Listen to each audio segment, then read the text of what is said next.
জয় নিতাই, জয় গৌর সুন্দর। বাঞ্ছাকল্পতরুভশ্চ কৃপা সিন্ধুভ্যেব চ পতিতানাং পাবনেভ্যো বৈষ্ণবেভ্যো নমো নমঃ। সমস্ত বৈষ্ণববৃন্দ চরণে আমার শতকোটি নমঃ। নিত্যানন্দে নমস্তে প্রেমানন্দে প্রদায়িনে কলকল্মষনাশনায় জাহ্নবাহায়ে পতে নমঃ। নিত্যানন্দ, যিনি কৃষ্ণলীলায় ছিলেন বলরাম, রামলীলায় যিনি ছিলেন লক্ষ্মণ, তিনি গৌর লীলায় প্রভু নিত্যানন্দ রূপে আমাদের কাছে বিরাজমান। গৌর সুন্দরকে পেতে গেলে আমাদের নিত্যানন্দ ভজিতেই হবে। নিত্যানন্দ না ভজিলে আমরা গৌর চরণ পাব না।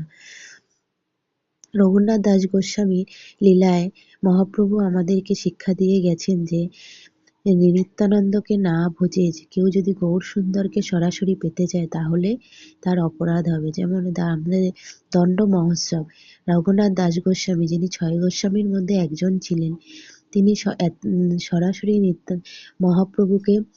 মহাপ্রভুর সঙ্গে সঙ্গ করতে চেয়েছিলেন, কিন্তু মহাপ্রভু তার মাধ্যমে আমাদেরকে শিক্ষা দিলেন যে আগে তোমার নিতাই চরণে নিজেকে সমর্পণ করতে হবে, তারপরেই তুমি আমার কাছে আসতে পারবে, না হলে তুমি আমার কাছে আসতে পারবে না।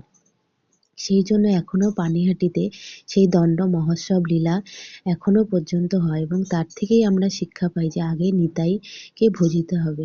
তো আমাদের ভক্তি জীবনে নিত্যানন্দ প্রভু হচ্ছে অনেক অনেক অনেক গুরুত্বপূর্ণ।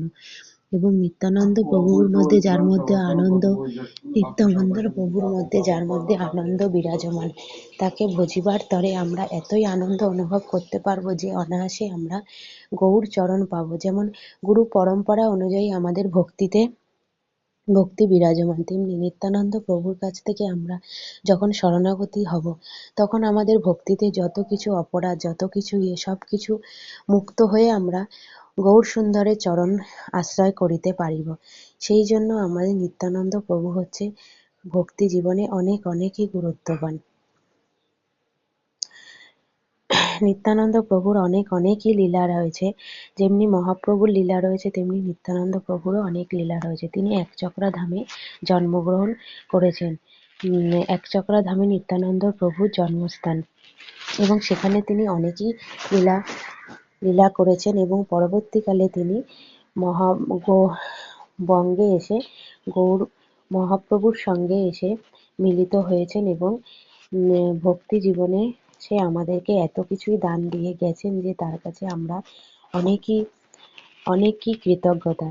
তো এই হচ্ছে সেই একলা নিতাই, যে ধামেশ্বর মহাপ্রভু দর্শন করতে গেলে আমাদের এই একলা নিতাই দর্শন করা হয়ে যায়।